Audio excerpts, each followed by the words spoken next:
Nowadays, when you think of refugees, you probably think of the millions of people who quite literally walked from Syria to the EU back in 2015, when Syria was embroiled in a three-way civil war between the government, the rebels, and ISIS. A lot of them were legitimate refugees, people who had lost their homes in the war, or people who were in danger of ISIS encroachment, or whatever. These are people that I think the West has a moral mandate to try and help where possible. But a lot of these people were not legitimate refugees.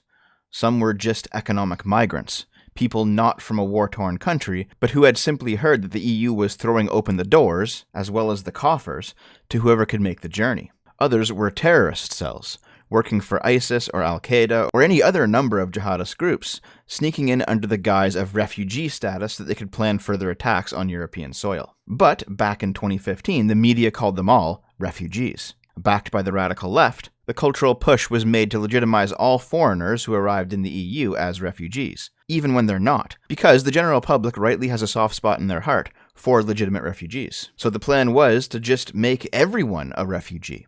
That didn't completely work out because most people are generally smarter than that, and the ones who came over just for the money were colloquially known not as Syrian refugees but economic migrants, and the whole issue ended up becoming known as the migrant crisis. So the war of words had to shift. For example, people began using the term economic refugee to describe somebody who was fleeing a nation because its economy was struggling, even though that isn't a legitimate reason to request refugee status. Another angle was to simply accept the migrant label, while maintaining that migration was a universal human right, and that the very idea of having international borders at all would be a violation of that right. Because migration is a human right. So at this point, what is a refugee?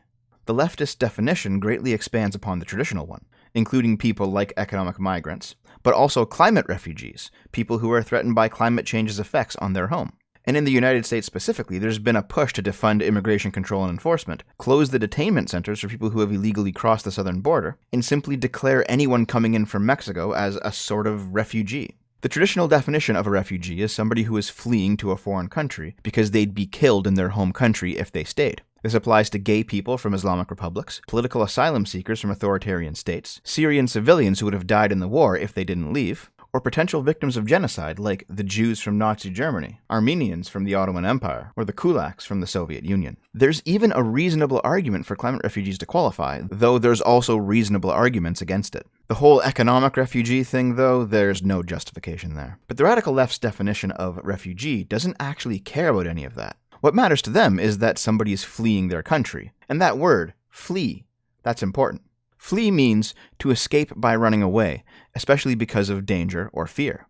So yeah, maybe economic refugees experience fear because prospects back home aren't great. It seems to me that, to the progressive mind, the only requirement to be considered a refugee is that the person in question is fleeing. Which is really interesting because, for example, whenever the media talks about the brides of ISIS, they're often described as fleeing the West. Fleeing the UK, fleeing the US.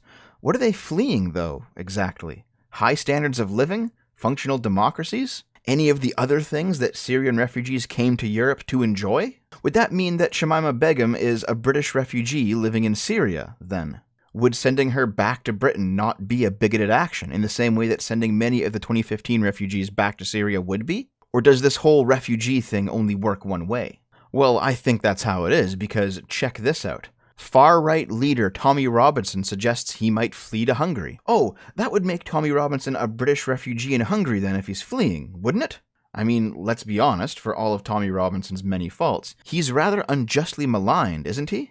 Check out the condescension in this article. Tommy's comments came in reaction to a speech made by far-right Hungarian Prime Minister Viktor Orban. He said that the company welcomes scared politicians and journalists, and people who want to find here the Europe that they lost at their home. He added that these people were the real refugees. It seems that Robinson thinks he meets the description for this type of refugee. So, Syrian refugees are refugees. Fine. Climate change refugees are also real refugees. Even economic migrants are now refugees.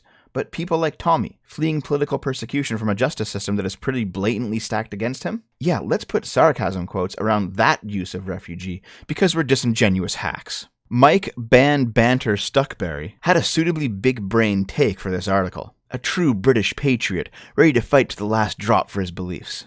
I know it's text, but I can recognize that sarcasm, Mike.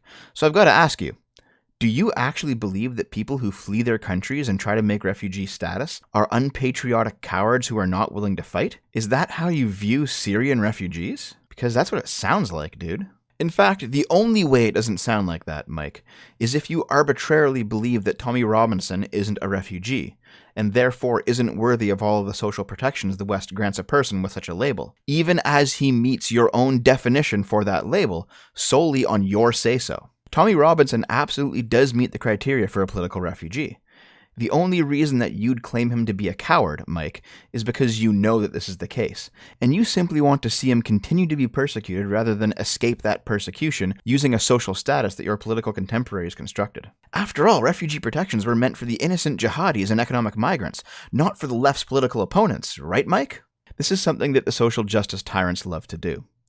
They construct the concept of a class of people that requires protection, but then they scream bloody murder when their opponents, the people they victimize, end up being a part of that class. For example, take the verified lefty brainlets on Twitter complaining that Andy No has the DC police guarding one of his public events. The message from the SJWs is clear. This person doesn't deserve protection because we think he's vile. We can't enact mob justice on him if he's protected, so those protecting him are now also party to his crimes against social justice. And the same thing is happening here with Tommy Robinson. The refugee has become a sacred icon for the radical left. For Tommy to attempt to claim it, even if that claim is valid, is a disgusting affront to someone like Mike Stuckberry. And just in case you forgot, Mike was somebody who fled to Germany out of his fear that Brexit would collapse the UK. What happened to fighting for your beliefs, Mike? Or do you only expect that out of people better than you? But I return to the original question. What is a refugee? It would seem to be that to the radical left, refugee no longer has a stable meaning. It's simply another tool in their toolkit, right beside other labels like LGBTQ, or WAMN, or Muslim, or person of color, that they can slap onto people that roughly look the part, in order to confer them social protection. And of course, when those people step out of line, they're not a real refugee, but just a far-right agitator like Tommy. They're not a real person of color, but a white supremacist supporter like Andy, or whatever other justification they can make up to revoke that card. So, what is a refugee? Well, the radical left views them as pieces on a chessboard.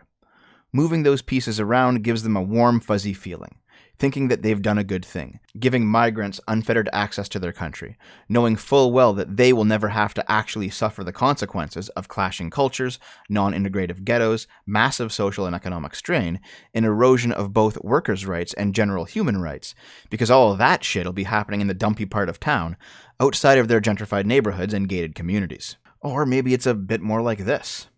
Supporting refugees is a status symbol for the rich, in the same way that owning a slave was a couple hundred years ago. I mean, they're both from a foreign place, and they both undertook a perilous journey to get here. They both likely speak English as a second language. They both have their labor exploited mercilessly by their bosses, to not only their detriment, but the detriment of the local workers around them.